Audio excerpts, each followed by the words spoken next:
दोस्तों सोचो, एक जिंदगी से हारा हुआ बंदा अपनी क्रश को इम्प्रेस करने के चक्कर में फंस जाए एक ऐसे टापू पर जहाँ के लोग उसके उंगलियों से भी छोटे हों और उसके कारनामे उसे वहाँ का हीरो बना दें।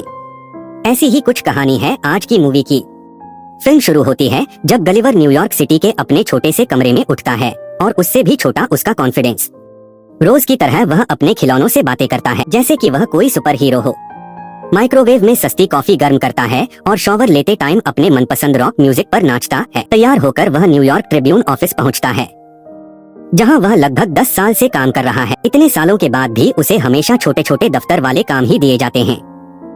पार्सल पहुंचाना, फाइलें इधर उधर ले जाना और बाकी स्टाफ की छोटी मोटी मदद करना। कभी कभी उसे लगता है कि उसकी मेहनत नोटिस ही नहीं होती। एक दिन उसकी मुलाकात नए कर्मचारी डैन से होती है और दोनों जल्द ही अच्छे दोस्त बन जाते हैं। गलिवर उससे सीनियर होता है इसलिए डैन उसकी इज्जत करता है, लेकिन गलिवर में कॉन्फिडेंस की कमी होने की वजह से वह कभी बॉस जैसा बर्ताव नहीं करता। दोनों पूरे ऑफिस में चिट्ठियां और पार्सल देने जाते हैं। इसी दौरान वे दोनों गलिवर की कई सालों पुरानी क्रश डार्सी सिल्वरमैन के केबिन के पास से गुजरते हैं। गलिवर सालों से डार्सी को पसंद करता है लेकिन कभी हिम्मत जुटाकर उससे बात नहीं कर पाया। उसे देखते ही गलिवर घबरा जाता है और डैन भी यह बात नोटिस कर लेता है। उसी दिन डैन को पता चलता है कि उसे प्रमोशन मिल गया है, जबकि उसे ऑफिस ज्वाइन किए थोड़ा ही समय हुआ है। दूसरी तरफ गलिवर जो 10 साल से काम कर रहा है उसे आज तक कोई नोटिस भी नहीं करता। डैन साफ साफ कहता है कि गलिवर की तरक्की इसलिए नहीं होती क्योंकि वह हमेशा डर जाता है और खुद को आगे नहीं रखता। यह सुनकर गलिवर उदास होकर बाहर चला जाता है। बाहर टहलते हुए वह देखता है कि डार्सी अभी भी ऑफिस में काम कर रही है। वह हिम्मत जुटाकर उसके केबिन में जाता है, सोचता है कि कुछ बात करेगा, लेकिन जैसे ही अंदर जाता है घबराहट में वह कुछ भी बोल नहीं पाता और अचानक से ट्रैवल राइटिंग वाला फॉर्म मांग लेता है। डार्सी थोड़ा हैरान होती है लेकिन मुस्कुराकर पूछती है कि क्या उसे सच में ट्रैवल जर्नलिज्म में दिलचस्पी है। डरते डरते गलिवर हाँ बोल देता है। उस रात गलिवर घर जाकर असाइनमेंट बनाने बैठता है, लेकिन खुद से लिखने की बजाय वह इंटरनेट से बहुत सारा कंटेंट कॉपी पेस्ट कर लेता है। अगले दिन जब वह अपना पेपर डार्सी को देता है तो उसे पढ़कर डार्स बहुत खुश हो जाती है। उसे लगता है कि गलिवर बहुत अच्छा लिखता है। वह उसे पहला असली काम देती है, बरमूडा ट्रायंगल पर रिपोर्ट बनाने का। यह जगह रहस्यमय गुमशुदगियों के लिए मशहूर है। गलिवर डार्सी को इम्प्रेस करने के लिए तुरंत हाँ कर देता है। डार्सी उसके सारे डॉक्यूमेंट्स बना देती है और नाव का इंतजाम भी कर देती है। अगली सुबह गलिवर बरमूडा पहुंचता है जहां एक आदमी उसे ऑटोमेटिक नाव देता है और कहता है कि नाव चलाना बहुत आसान है। गलिवर पूरे कॉन्फिडेंस के साथ सफर शुरू करता है। शुरू के कुछ घंटे वह मजे से समुद्र देखता है, मैगजीन पढ़ता है, फोटो खींचता है और खुद को बड़ा बहादुर महसूस करता है। धीरे धीरे उसे नींद आ जाती है, लेकिन जब वह जागता है तो मौसम पूरी तरह बदल चुका होता है। आसमान एकदम काला, तेज हवा और सामने एक बहुत बड़ी लहर। समुद्र के भयंकर तूफान को देखते ही गलिवर घबरा जाता है और जल्दी से लाइफ जैकेट पहन लेता है। लेकिन इससे पहले कि वह कुछ और कर पाता, एक विशाल लहर उसकी छोटी नाव को पलट देती है और उसे समुद्र की गहराई में खींच लेती है। तूफानी पानी उसे गोल गोल घुमाता हुआ नीचे की ओर खींच लेता है और अचानक सब कुछ काला पड़ जाता है। पता नहीं कितना समय बीत जाता है। जब उसे होश आता है तो वह अपना शरीर हिला नहीं पाता। उसे महसूस होता है कि उसके हाथ पैर रस्सियों से बंधे हुए हैं और नीचे रेत है। जैसे तैसे वह गर्दन ऊपर उठाता है तो उसकी आंखें फटी रह जाती हैं। उसकी छाती पर बहुत छोटे छोटे लोग छड़े हुए हैं, लगभग 3 इंच लंबे, हाथों में छोटे भाले लिए हुए। उनमें से एक जो सबसे ज्यादा सज-धज रखा है आगे आता है और खुद को लिपुट का कमांडर एडवर्ड बताता है। जैसे ही यह बात समझ आती है गुलिवर देखता है कि चारों तरफ सैकड़ों छोटे सैनिक खड़े हैं जिन्होंने लकड़ी के खूंटों और पतली रस्सियों से उसे जमीन पर बांध रखा है। एडवर्ड उसे राक्षस कहकर पुकारता है और शांत रहने का आदेश देता है, लेकिन बेहोशी और भ्रम में पड़ा गुलिवर हल्का सा हिल जाता है और उसके हिलते ही सारी रस्सियां टूट जाती हैं। वह उठ खड़ा होता है और सोचता है कि वह कोई सपना देख रहा है, इसलिए आंखें बंद कर लेता है कि शायद उठते ही सपना खत्म हो जाएगा। लेकिन एडवर्ड गुस्से में सिपाहियों को हमला करने का आदेश देता है और छोटे छोटे तीर गलिवर पर बरसने लगते हैं। इससे गलिवर पीछे गिर जाता है और फिर से बेहोश हो जाता है। जब दोबारा होश आता है तो खुद को एक विशाल लकड़ी की गाड़ी पर बंधा हुआ पाता है जिसे ढेर सारे छोटे सैनिक खींचते हुए लिपुट के शहर की ओर ले जा रहे हैं। रास्ते भर छोटे छोटे घरों से लोग बाहर निकलकर इस राक्षस आदमी को देखने लगते हैं। बच्चे पीछे पीछे दौड़ते हैं और दुकानदार छतों पर चढ़कर मजा लेते हैं। कुछ देर बाद गलिवर को लिलीपुट के राजा के सामने पेश किया जाता है। राजा अपने छोटे से सिंहासन पर बैठा हुआ उसे देखता है, जबकि उसकी बेटी प्रिंसेस मेरी आगे आकर गलिवर के लिए चिंता जताती है। वो एडवर्ड से पूछती है कि इतनी सख्ती क्यों करनी पड़ रही है। एडवर्ड जो गलिवर को देखकर पहले से ही जल रहा है, राजा से झूठ बोलता है कि गलिवर दुश्मन राज्य ब्लेफुस्कू का जासूस है और राज्य के लिए खतरा बन सकता है। गलिवर घबराया हुआ धीरे से पूछता है कि वह आखिर है कहाँ। जिस पर राजा का सेक्रेटरी गर्व से कहता है कि वह दुनिया के सबसे महान साम्राज्य लिलीपुट में खड़ा है। अगले दिन गलिवर को एक बड़ी सी चट्टान के नीचे रखा जाता है जो जेल जैसा नहीं है, लेकिन उसे नजरबंद रखने के लिए खास बनाया गया था। वहीं उसकी मुलाकात होरेशियो नाम के अच्छे और शांत लिपुट से होती है, जिसे एडवर्ड ने ही सजा दिलवाई। वह गलिवर को बताता है कि एडवर्ड उसे इसलिए सजा दे रहा है क्योंकि वह प्रिंसेस मेरी को पसंद करता है। गिलिवर को होरेशियो पर दया आती है और वह मन ही मन उसे मदद करने का वादा करता है। थोड़ी देर बाद एडवर्ड खुद वहां आता है और गलिवर को धमकाता है कि चाहे तो उसे जिंदगी भर कैद में रख सकता है।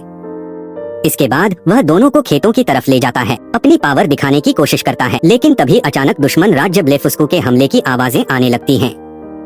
चारों ओर भगदड़ मच जाती है, तोपें चल रही हैं, सैनिक भाग रहे हैं और खबर आती है कि महल में आग लग गई है और प्रिंसेस मेरी को बंदी बना लिया गया है। एडवर्ड बहादुरी दिखाते हुए चिल्लाता है कि राजकुमारी को वही बचाएगा और किसी सैनिक को आगे नहीं बढ़ने देता। होरेशियो जल्दी से गलिवर से कहता है कि एडवर्ड कभी समय पर नहीं पहुंच पाएगा। यह सुनकर गलिवर बिना सोचे समझे आगे बढ़ता है। वह छोटे छोटे सैनिकों को आसानी से रास्ते से हटाता है और सीधे जलते हुए महल की तरफ दौड़ता है। आग तेज होती जा रही थी, लकड़ियां गिर रही थी, लेकिन गलिवर अपनी बड़ी बड़ी हथेलियों से रास्ता बनाते हुए अंदर पहुंचता है और प्रिंसेस मेरी को उठाकर बाहर निकाल लाता है। लिलीपुट के लोग खुशी से चिल्लाते हैं, लेकिन राजा और उनका सेक्रेटरी अब भी अंदर फंसे हुए हैं। धुआं बढ़ता जा रहा है और आग काबू से बाहर है। आखिरी कोशिश में गलिवर वही करता है जो अकेला उपाय बचा था। वह महल पर पेशाब करके आग बुझा देता है। यह दृश्य जितना अजीब और शर्मनाक है, उतना ही जरूरी भी था, क्योंकि इससे राजा और पूरे महल की जान बच जाती है। अब गलिवर पूरे लिपुट का हीरो बन जाता है। लोग उसकी जय जयकार करते हैं और राजा भी उसका शुक्रगुजार है। तालियां थमने का नाम ही नहीं ले रही थी। चारों तरफ लोग खुश होकर शोर मचा रहे थे। राजा बच गए थे, प्रिंसेस सुरक्षित थी और गलिवर पहली बार इस छोटे से राज्य में एक सच्चे हीरो की तरह खड़ा था।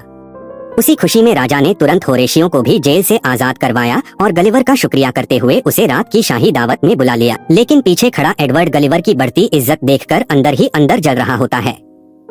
दावत में राजा हंसते हुए गुलवर से पूछता है कि वह कहां से आया है, और गलिवर, जिसे लाइफ में पहली बार इतने लोगों का प्यार मिला था, अचानक वह बोल पड़ता है कि वह मैनहट्टन का नहीं, पूरे न्यूयॉर्क का प्रेसिडेंट है। लोग उसकी बातों पर खुशी से तालियां बजाते हैं, उसकी हर बात को सच्चाई मान लेते हैं। सिर्फ एडवर्ड को छोड़कर गलिवर को इतना सम्मान देते हुए लिपुट के लोगों ने उसके लिए न्यूयॉर्क जैसा एक बड़ा घर भी बनवा दिया, जहां वह आराम से रह सके। उन्होंने उसके लिए एक शानदार थिएटर भी बनाया ताकि पूरा राज्य इकट्ठा होकर गलिवर की जीवन यात्रा सुन सके। थिएटर में गलिवर ने सबको अपनी बनाई टाइटैनिक जैसी कहानी सुनाई, कैसे वह एक डूबते जहाज में फंस गया था, कैसे लहरों ने उसे उठा लिया, कैसे वह मौत के मुंह से निकलकर जिंदा लौटा। लोग उसकी हर बात पर हैरान रह गए और उसकी बहादुरी का गुणगान करने लगे। एडवर्ड वहीं खड़ा सब सुन रहा था और उसके भीतर की जलन आग की तरह बढ़ती जा रही थी। अगले दिन होरेशियो, जो प्रिंसेस मैरी को दिल से पसंद करता था, गलिवर से मदद मांगता है कि वह उसे प्रिंसेस को इम्प्रेस करने में मदद करे। गलिवर भी नए बने कॉन्फिडेंस के साथ उसकी मदद करता है और होरेशियो सच में प्रिंसेस का दिल जीत लेता है। लेकिन दूसरी तरफ एडवर्ड भी प्रिंसेस पर नजर गड़ाए बैठा था और किसी भी तरह उससे शादी करना चाहता था। इसी बीच लिपुट के सैनिकों को समुद्र किनारे गलिवर का सामान मिलता है, उसका फोन और टूटी हुई बोट। गलिवर अपना फोन लेने आता है और जैसे ही वह इसे ऑन करता है, उसे डार्सी के दर्जन भर गुस्से से भरे वॉइस मेल सुनाई देते हैं। उसके झूठे आर्टिकल के बारे में, अचानक गायब हो जाने के बारे में और उसे बिना बताए सब छोड़ देने के बारे में। गलिवर का दिल बैठ जाता है। वह डार्सी का सामना नहीं करना चाहता और डर के मारे यूं ही कह देता है कि वह हमेशा के लिए लिपुट में ही रहेगा। यह सुनकर एडवर्ड के दिमाग की जलन और भी बढ़ जाती है। इधर राजा गलिवर को जनरल बना देता है और अब पूरी सेना का जिम्मा उसके कंधों पर होता है। गुस्से से पागल एडवर्ड चुपके से शहर का डिफेंस सिस्टम बंद कर देता है। जैसे ही सुरक्षा कमजोर होती है, ब्लेफुस्कू की सेना अचानक हमला बोल देती है। छोटी छोटी संगीत, तोपों की आवाजें पूरे राज्य में गूंजने लगती हैं। जनरल होने की वजह से अब गलिवर को ही सेना की कमान संभालनी थी। वह डरते डरते पानी में उतरता है, दुश्मन के जहाजों को पकड़कर किनारे फेंक देता है। उस पर चलाए गए तोप के गोले उसके पेट से टकराकर दुश्मन सेना पे ही जा गिरते हैं। गलिवर को कोई चोट नहीं लगती। वह दुश्मन सैनिकों को पकड़कर बाहर धकेल देता है और लिलीपुट एक बार फिर उसकी जीत का जश्न मनाता है। लोग उसे मसाज देते हैं, उसके बाल काटते हैं, उसे पूरी तरह लाड़ प्यार से रखते हैं। उधर प्रिंसेस मैरी भी होरेशियो को पसंद करने लगती है। यह देखकर एडवर्ड का गुस्सा चरम पर पहुंच जाता है। वह भागकर दुश्मन राज्य में चला जाता है और गलिवर की रोबोट बनाने की मैगजीन और उसकी टूटी बोट की सर्किट देखकर दुश्मन इंजीनियरों को एक विशालकाय रोबोट बनाने का आइडिया देता है। ब्लेफुस्कू वाले एडवर्ड की मदद करते हैं और कुछ ही दिनों में एक विशाल मेटल का राक्षस तैयार हो जाता है। लोहे का ऐसा राक्षस जो गलिवर की बराबरी कर सके। दुश्मन फिर हमला करता है। इस बार गलिवर सोचता है कि वह पहले की तरह ही छोटे सैनिकों से भिड़ेगा, लेकिन जैसे ही वह मैदान में आता है उसके सामने एक विशाल रोबोट खड़ा होता है। एडवर्ड उसके अंदर बैठा होता है और उसकी आवाज स्पीकर से राक्षस की तरह गूंजती है। एडवर्ड गलिवर को खुलेआम चुनौती देता है। गलिवर के पास लड़ाई स्वीकार करने के अलावा कोई रास्ता नहीं बचता। वह पूरी ताकत से रोबोट को पीछे धकेलने की कोशिश करता है, लेकिन लोहे का यह रोबोट उससे कहीं ज्यादा पावरफुल था। रोबोट उसकी पैंट पकड़कर उसे ऊपर उठा लेता है और लिलीपुट के लोगों के सामने उसे हरा देता है। गिरते हुए बेइज्जती सहते हुए गलिवर सबके सामने कबूल कर लेता है कि उसने बहुत झूठ बोले थे। वह प्रेसिडेंट नहीं है, ना टाइटैनिक का हीरो, ना कोई महान योद्धा। वह बस एक साधारण इंसान है जो अपनी कमजोरी छिपाने के लिए कहानियां बना रहा था। यह सुनते ही राजा और लिपुट वासी सदमे में आ जाते हैं। एडवर्ड और भी ज्यादा खूंखार हो जाता है और गलिवर को एक दूर के टापू पर देश निकाला दे देता है।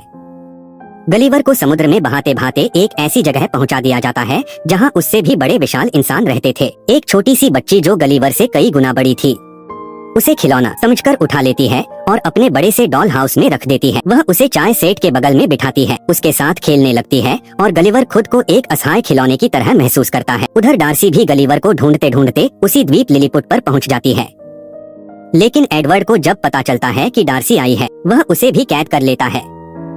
एडवर्ड ने राजा और रानी को भी कैद कर रखा होता है और पूरी सत्ता अपने हाथ में ले ली थी। यह सब जानकर होरेशियो भागकर जायंट टापू आता है और गलिवर को सब बताता है। बच्ची के खिलौनों में उसको पुराना सैनिक वाला पैराशूट मिलता है जिसे पहनकर गलिवर वहां से भाग निकलता है। दोनों मिलकर डार्सी और राजा रानी को छुड़ाते हैं। फिर गलिवर लिपुट पहुंचकर सबसे पहले डार्सी से मिलता है और फाइनली उसे अपने दिल की बात बता देता है कि वह उससे सच्चा प्यार करता है और अब उससे कुछ भी छिपाना नहीं चाहता। अगले दिन गलिवर एडवर्ड को मुकाबले की चुनौती देता है। इस बार अपनी शान के लिए नहीं बल्कि लिलीपुट के लोगों की रक्षा करने के लिए दोनों का आमना सामना होता है। रोबोट फिर हावी होने लगता है, लेकिन होरेशियो चुपके से रोबोट के अंदर घुस जाता है और उसकी पावर लाइन काट देता है। जैसे ही रोबोट बंद पड़ता है गलिवर उसे गिरा देता है और लोग खुशी से नाचने लगते हैं। राजा भी गलिवर का सम्मान वापस लौटा देता है और होरेशियो को प्रिंसेस मैरी से शादी की इजाजत मिल जाती है। गुस्से में एडवर्ड प्रिंसेस को पकड़ने की कोशिश करता है, लेकिन प्रिंसेस खुद उसे एक थप्पड़ में सुला देती है और उसे हमेशा के लिए कैद कर लिया जाता है। डार्सी पहली बार गलिवर को किस करती है। लिलीपुट और ब्लेफुस्कू के बीच संगीत की दुश्मनी भी खत्म हो जाती है और दोनों राज्य दोस्त बन जाते हैं। गलिवर और डार्स अपनी बोट रिपेयर करके वापस न्यूयॉर्क लौट आते हैं। कुछ हफ्तों बाद गलिवर अपनी पुरानी नौकरी छोड़कर ट्रैवल राइटर बन जाता है और अब वो और डार्सी साथ में एक खुशियों भरी लाइफ जीते हैं और इसी के साथ फिल्म का दिल को छू लेने वाला हैप्पी एंडिंग हो जाता है।